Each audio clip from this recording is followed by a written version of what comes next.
Hey guys, before you watch this amazing video, please do me one favor and subscribe to this YouTube channel, ring the doorbell and give it a thumbs up. That will mean the world to me. Thank you. Is search engine optimization worth it? So I've actually done a few videos on Instagram recently on some of my thoughts on this topic, and then when I found this is what people are actually searching on Google for, I thought it was a perfect time to do this.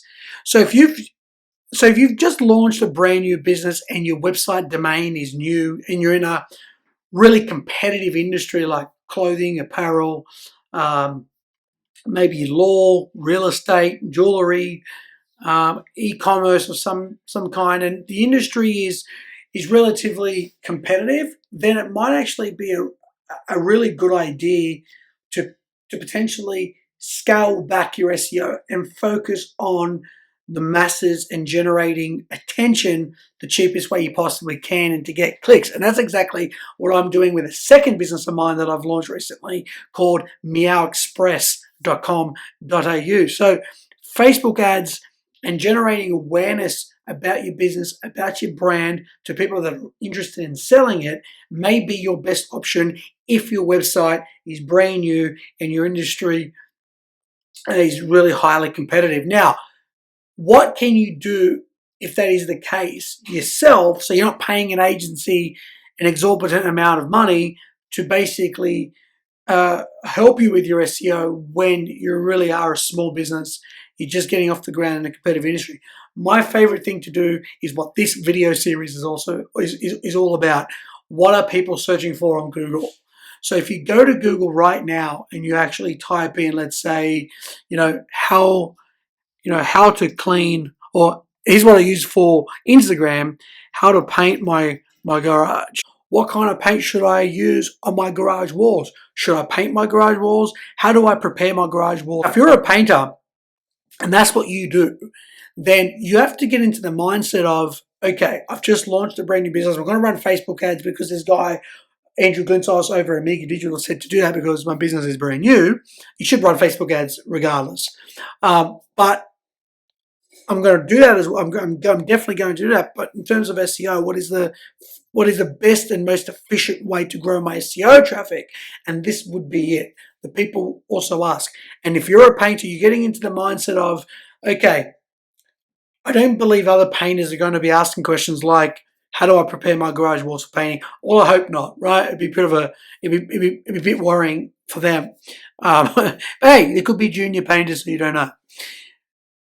So you have to get into the mindset of who would be asking this. And most of the time, it will be probably people that are, they're just about to do it themselves and they just need some guidance. So do you want them to find your content, or do you rather them go to your competitors and figure it out, or other YouTubers or other influencers, or, basically anybody else other than yourself? And I think this is the most powerful brand awareness, building equity, trust, and credibility in the marketplace. So you go and write an article on, how do I prepare my garage walls for painting?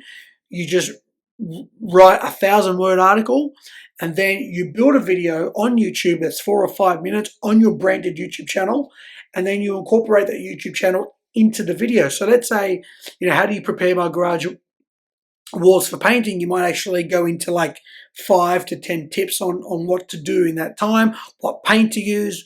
Are you going to sand it down first? I don't know nothing about painting, but I'll be someone who would ask this question because I literally don't know anything about painting.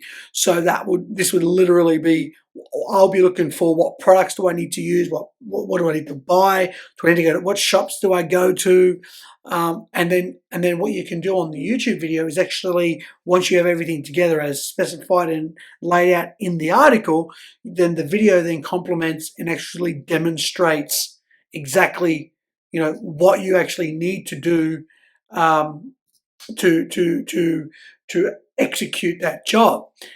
That would be what I would do. And if you're thinking, okay, how do I generate the people also ask section on Google?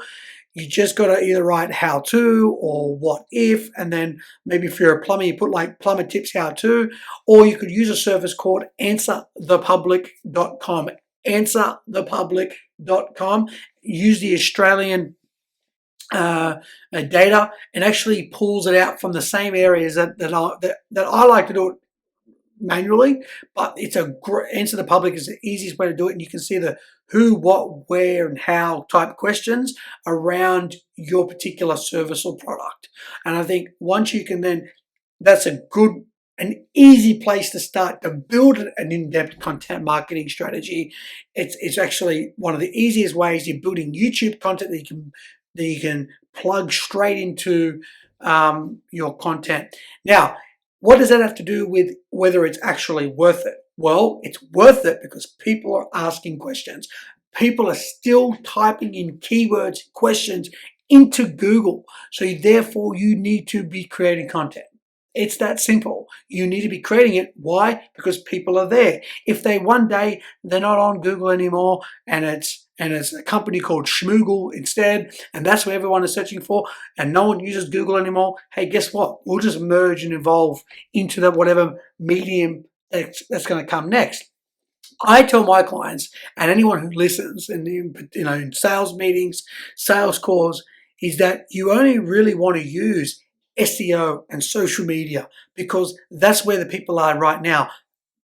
We understand that Google means searching. People don't even say search it on the internet. They always say just Google it. That's the power of that brand, and that's why is SEO worth it. Of course it is, because people use Google to search and still find content on the internet. It's as popular as ever. It's a very good conversion tool, meaning once someone lands on your website, once they find what you're all about, they land on your website and straight away, and there's a good chance that they will buy something versus Facebook and Instagram.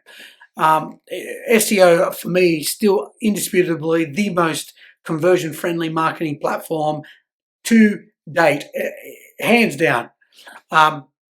So whether it's still worth it, of course it is. And then you've also got to consider voice search. So when people are actually asking questions to I don't have it on my desk at the moment, but the Google Voice, the home device, and someone might be in their garage literally saying, "Hey Google, what is the 3 best tips for painting my garage?" And people are starting to use voice a lot more now, but just imagine where that's going to be in 5 years, and you don't have 10 results potentially to be shown like what you have currently on Google currently. And then if you only get 1 or 2, Google's pulling out 1 or 2 company blog posts or whatever it's reading out from, this content is by, yourbusiness.com, and that is actually building credibility and brand with that particular searcher as well. So when this strategy that I'm giving you now works now, I've got a case study on it from 0 to 4,000 in over a year, landing page visits. So what was happening was this particular client that I was working on for the case study generated 0 clicks from Google to their blog. So it wasn't mean they're getting no traffic at all. They were getting traffic to their services pages and things like that. Developing this strategy and actually really smashing it and making sure that we're focusing first and foremost what the customer is searching for, not staff profiles, not showing content that it's Sandra's birthday cake, that it's her 30th birthday, or Rick got a promotion to head of sales. No one gives a shit about, but actually producing content that the customers are actually searching for and delivering that content. Definitely, and then that generated up to about 4,000 clicks per month on top of what we're getting currently with our SEO. And I probably will put a link to that in the description as well, to that case study. And really, it's that simple. It's finding out what your customers are searching for, what they need, and bang, creating it and delivering an opportunity for your business to get found, to boost credibility, to build trust, to build authority with content that is meaningful, that your target market goes, wow, this agency or this company or whoever, this tradie for crying out loud, knows exactly what he's talking about. And so is SEO worth it? You would literally have to be living in a rock, under a rock, in a rock. You could be in a rock, but definitely under a rock if you think that we aren't searching for products and services and asking questions on Google. You have to be nuts. And even these top marketing people that say social media is the only marketing that you should ever focus on, Then when they tell you how to look for how to create an ad, what do they say? Gary Vee. What do they say? Google it. Right? So people are still, even those sort of staunch social media evangelists, they still even say, whether they realize it or not, if you don't know how to run an ad, Facebook ad, Google it. You don't know how to create a video, Google it. Google it. Google, like literally. So never let anyone tell you that SEO is dead or anything. This is just complete total nonsense. I will be the first to want to know when SEO is dead, because I want to be ready to transition to whatever, whatever comes next. That's just in my best interest. But don't let anyone tell you this nonsense is rubbish. People are still using Google. And Google needs to sort the mass amount of data they have using an algorithm. And as long as there's an algorithm and your business and isn't sorting it by alphabetical order, tell you a funny story. My dad my dad actually started the business, Abco Engineering, AAA BCO, just to be on the top of Yellow Pages. Now, how funny is that? And this was probably early 90s to mid 90s. That's just a cracker. I still laugh. We still have a joke about it. I said, no, Dad, I would probably, if I was your marketing manager, we would be doing SEO. We would be doing a crap load of Google ads in the area and a lot of Facebook ads.